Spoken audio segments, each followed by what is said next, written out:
I recently put up a poll on my community tab asking you all what band I should rank next, and Radiohead was number one, with the Deftones being a close second, and I will do the Deftones later. But in this video, I'm doing Radiohead, and they're a band I've been listening to for a while. I kind of moved away from them when they started getting a little more experimental in the late 90s, but I went back to them and I listened to all their albums and I gave them a fair assessment. So this is just my opinion. They're all good albums. The one I have at last is a decent album, so I don't really think anything here is a bad album. So let me just get into it. Coming at number 9 is King of Limbs from 2011, and on this album they're going back to that electronic sound, similar to Kid A and Amnesiac. It's a short album, around 37 minutes. There's 8 songs. It's very experimental, but it does lack their alternative rock style. But the production is very good. If you listen to it with headphones, you do hear very different layers of sound. The album has very unique drum beats. The sound is dreamy, it's psychedelic, it's ambient, it's atmospheric. There's some good songs here, like Lotus Flower. This one has some really chill out beats, a smooth bass line. Tom York does some falsetto style vocals, and the type of song you want to sit back and relax with. Then there's a song called Separator. This one has chill out beats and a good song to listen to with headphones. You can hear different sounds on different channels, and the album's not bad. I'll just have it here because of the lack of guitars. I'm a guitar guy and something has to come in last. At number 8, I have Amnesiac from May 2001. This was released 8 months after Kid A, and I don't think it's as good as Kid A. They moved in a very experimental direction in this one, and I don't think it's as consistent. There are a few good songs, like Pyramid Song. That one takes you on kind of a trip. It has some elements of these Beatles-esque psychedelic rock. The song I Might Be Wrong, that one is pretty good. It has a repetitive guitar riff, almost like a southern rock. It reminds me of that riff from a Loser from Beck from the 90s. Something like that. That's what it reminds me of. But that one's cool. And Knives Out. This one has sound goes back to a little of that OK Computer album, a little more guitar work, and it's a catchy album, but the album is kind of hit or miss. So that's why I have it at number 8. At number 7, I have Moon Shaped Pool from 2016. This is their most recent album, and this one is actually very good, but everything above it is very good. It has some elements of rock, some chamber music, some ambient music, so we get a little bit more orchestration, some elements of classical music, but there's a little more energy on some of the songs. So some songs have these faster beats, and a song like Burn the Witch is apparent in that aspect. Then we got Daydreaming, and just like the title suggests, type of song to listen to when you're lying down with headphones and you just want to turn off your mind and relax. Very soothing song. It has a soft piano. It's a very beautiful song. Then they bring back some of their guitar sounds on a song like Desert Island Disc. Has soft acoustic classical guitar played over some ambient sounds. Another relaxing song. And then Full Stop, that has a steady drum beat, a nice bass line. But the mix very low. And they kind of play around with the mix. There's some ambient sounds. Sometimes they're futuristic. There's some sounds that sound like birds or seagulls. Kind of strange, but also relaxing. But my favorite song is Identikit. This has different instruments incorporated. They play around with a lot of mixing, and the vocals are mixed in kind of low. They have this modern rock bass line and an upbeat drum beat, and they mix in some electric guitars, some keyboards. So they do have a lot in that song, and that's why I like that one the best. At number 6, I have Kid A. This was released in the year 2000. This was originally supposed to be a double album with Amnesiac. It kind of came out 8 months later, and this one I have, I guess, a little trouble with it when I first started listening to it. If you're used to the early albums and then you go right to this one, it's a big change, but it's pretty good. There's some ambient stuff, it's experimental, there's some atmospheric stuff, there's some electronic sounds. It's very spacey and trippy, and Radiohead, they're doing the new sound here. So the one I like, National Anthem, that one I like a lot. Has some pretty cool weird horns. It's a little jazzy. And another one I like, Everything in Its Right Place. It's very spacey and just very trippy. And Very decent album. It has some good stuff on it, but this is a Radiohead going in their new direction.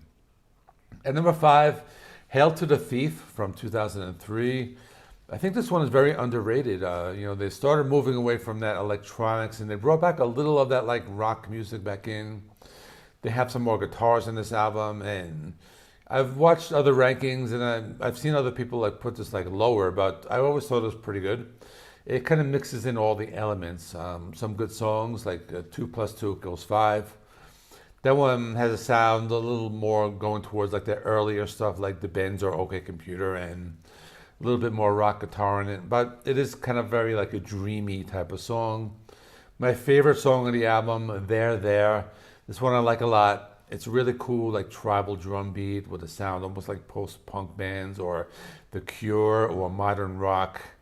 And it's a really good song. The rest of the album has some different styles, some more alternative rock, a little bit more guitar, and a lot more of like electronic stuff. And kind of moving towards like a synth pop, something like the band Muse, but overall a decent album. At number 4, I have Pablo Honey. And this was the first album that I ever bought from the band. I loved it when it first came out. Actually, when I thought about doing this ranking, I thought it would actually rank higher. But it's out here, released in 1993, right in the middle of the grunge years. They had a big hit with Creep, and they were kind of like labeled as the next Nirvana. But, you listen to the rest of the album, it's just very grungy. It's a rock album. I've, heard a lot of like younger fans say they don't like this one as much, but this one I like a lot. Other than Creep, lots of good stuff. Anyone Can Play Guitar. That one's a really great melody. Stop Whispering. That one's just very catchy, sticks in your head. And just really great, like 90s style alternative grunge rock music. So very good album. But at number 3, which is kind of surprising for me, but In Rainbows, released in 2007. And I remember when this came out, the band sold digital downloads on their website, and it was like a pay what you want price. That was the first time any band ever did that. I saw Radiohead live around 2012. They played a lot of songs from this album, so I think for that reason I do like this album a lot. Out of all of their recent albums, this is like their best. And on this album, like the drums are kind of like doing their own thing, that they're like playing at their own beat. And they incorporate all these different instruments. They have some guitars to come in and out, lots of ambient rock riffs, very unique songwriting composition. And this is one of those albums you hear the guitarist clearly experiment with like different levels of feedback and distortion. They had a top 40 hit with Nude. That was the first hit since Creep from Pablo Honey. It's a very ambient song. It's dreamy, makes you feel like you're floating with a falsetto vocals and a very modern Radiohead type sound. Another good song, Weird Fishes, Arpeggi. That one's a really cool drum beat. Very good headphone song, lots of layers of guitars. And one of my other favorites, House of Cards. Really cool jazzy guitar riff and the vocals. Kind of like they sound like they're in an echo chamber.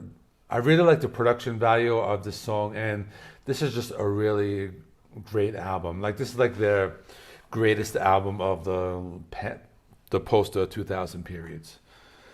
At number 2, I have the Bends, and this one I actually thought was going to be my number 1, and it was my number 1 for a long time. But I love this album. They moved away, a little bit away from the grunge sound, but it's like still there. But they do incorporate a little more keyboards, a little more electronic stuff, and a little more into their modern sound. But this album has like the best of both worlds. It's like a little bit of their alternative rock style, a little bit of their modern sounds, but they don't go too much in either direction.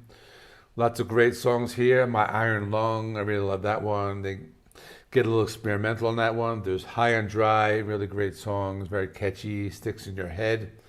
And my favorite song, the last song, Street Spirit. Just one of those songs you listen to it and just like, there's no way you cannot like it. It's just so catchy, really great melody. And I almost had this at number 1, but my number 1 is the one that most people put number 1, but it's OK Computer from 1997. Actually didn't like this that much when it first came out. I used to listen to Karma Police they played it on alternative radio a lot back then. I like that song a lot, but I recently started listening to this again because I did a collaboration video on this anniversary with the Chill Dude on the Couch reviews, and that's on his channel. And I listened to it a few more times, and I just like really like fell in love with this album. I think like it finally like clicked for me. Especially the song Paranoid Android. I love that song. I can just like play that song over and over again. That's like one of those songs I've been like listening to on repeat these past a couple of weeks. But the entire album is just really great. Actually, the last three songs I like a lot. No Surprises, that one's good. Lucky, The Tourist. Everything's awesome on this. Just a very innovative album. The critics, everybody loved this album. And, for a good reason. It's a really great album. That's why I have it at number one. So, that's it. That's my ranking of Radiohead albums. Let me know in the comments what you thought. Anything you would put higher or lower or put in your ranking. We'll talk about it. So up next, new releases. I got some Municipal Waste and Shine Down, a couple other things I'm going to listen to, and I'll see what I'll review. So that's it. Like, comment, subscribe. See you in the next one.